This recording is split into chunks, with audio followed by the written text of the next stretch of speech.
Assalamualaikum warahmatullahi wabarakatuh. Nama saya Lutfi Mardotillah, NPM 2211010313. Saya akan menjelaskan tentang materi saya, yaitu penyembelihan, yang mana materi saya ini untuk memenuhi tugas ujian akhir semester pada mata kuliah fikih MTS SMP yang diampu oleh Ibu Zahra Ramatika MPDI. Jadi langsung saja. Adapun pengertian penyembelihan itu menurut bahasa, penyembelihan adalah proses atau cara penggorokan atau pemotongan leher. Sedangkan kalau menurut ilmu fikih, penyembelihan adalah memutus jalan makan atau jalan napas dan urat nadi pada hewan menggunakan alat yang tajam. Kemudian yang kedua ada rukun dan syarat penyembelihan. Adapun rukun dan syarat penyembelihan itu ada 3. Yang pertama ada orang yang menyembelih. Nah, orang yang menyembelih ini orang yang bertugas menyembelih. Disyaratkan dalam Islam itu yang pertama harus beragama muslim. Jadi kalau yang non muslim, penyembelihan tersebut tidak sah. Kemudian yang kedua, harus si penyembelih tersebut berakal sehat. Jadi kalau orang gila ya tidak sah juga penyembelihannya. Kemudian yang ketiga, mumayyiz. Orang tersebut atau si penyembelih tersebut harus bisa membedakan mana yang benar dan mana yang salah. Kemudian yang keempat, mampu menyebut nama Allah. Kemudian syarat rukun yang kedua ada hewan yang disembelih. Adapun hewan yang disembelih disyaratkan dalam Islam, yang pertama hewannya harus halal. Kemudian yang kedua, hewannya itu harus hewan darat. Kalau hewan laut itu tidak harus disembelih, langsung diproses dan melakukan proses selanjutnya saja. Jadi yang maksudnya hewan darat ini seperti kambing, domba, sapi, kerbau, ayam dan lain-lain sebagainya. Kemudian yang ketiga, hewannya ini masih hidup. Jadi kalau bangkai tidak diperkenankan. Yang dimaksud bangkai ini yang sering kita kenalkan, yang namanya bangkai itu hewan yang sudah membusuk, hewan yang mati sudah membusuk. Tetapi kalau dalam Islam itu hewan atau bangkai hewan ini hewan yang mati tanpa disembelih, itu yang dimaksud dalam Islam. Kemudian yang ketiga ada alat-alat untuk menyembelih.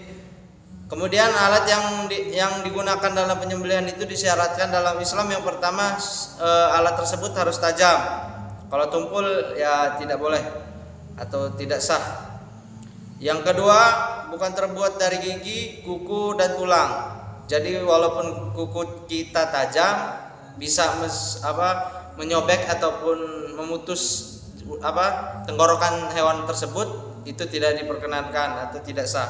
Kemudian yang ketiga ada sunnah-sunnah penyembelihan. Sunnah-sunnah penyembelihan ini yang pertama mengasah alat untuk menyembelih hingga tajam. Kemudian yang kedua tidak mengasah pisau di depan hewan sembelihan dan tidak menyembelihnya di hadapan hewan yang lain, dan tidak menariknya dengan keras atau kuat. Kemudian yang ketiga menghadap kiblat. Jadi yang dimaksud menghadap kiblat ini bagian tubuh hewan tersebut di bagian kiri itu di bawah, kemudian yang bagian kanan di atas. Nah, itu maksudnya menghadap kiblat. Nah, kemudian yang keempat, kalau misalkan penyembelihan unta, maka sunahnya dalam penyembelihannya adalah menggunakan atau dalam keadaan penyembelihan berdiri, atau sering yang kita kenal yaitu penyembelihan nahar. Kemudian yang keempat ada tata cara penyembelihan. Tata cara penyembelihan secara tradisional atau penyembelihan untuk sapi, kambing, ayam dan lainnya. Yang pertama menyiapkan alat pemotongan yang tajam. Kemudian yang kedua membuat lubang untuk pembangunan atau menimbun darah tersebut. Yang ketiga merobohkan hewan dan dimiringkan ke arah kiblat.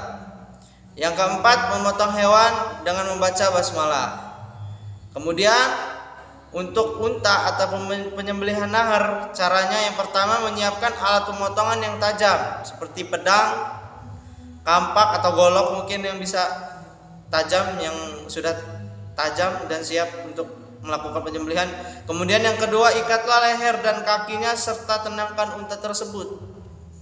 Kemudian yang ketiga, mengayat pangkal leher unta dalam keadaan berdiri dengan membaca basmalah. Misalkan kita melakukan penyembelihan nahar atau penyembelihan unta tersebut dalam keadaan berdiri, dan kita juga dalam keadaan berdiri memegang pedang, langsung pagas itunya lehernya.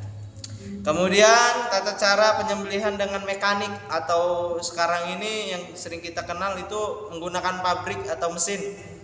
Yang pertama, hewan dimasukkan ke dalam ruangan penyembelihan. Kemudian yang kedua, hewan dipotong dengan dengan mesin, dan operator tersebut sebelum memotong atau melakukan penyembelihan tersebut disunahkan atau diharuskan membaca basmalah tersebut, membaca basmalah.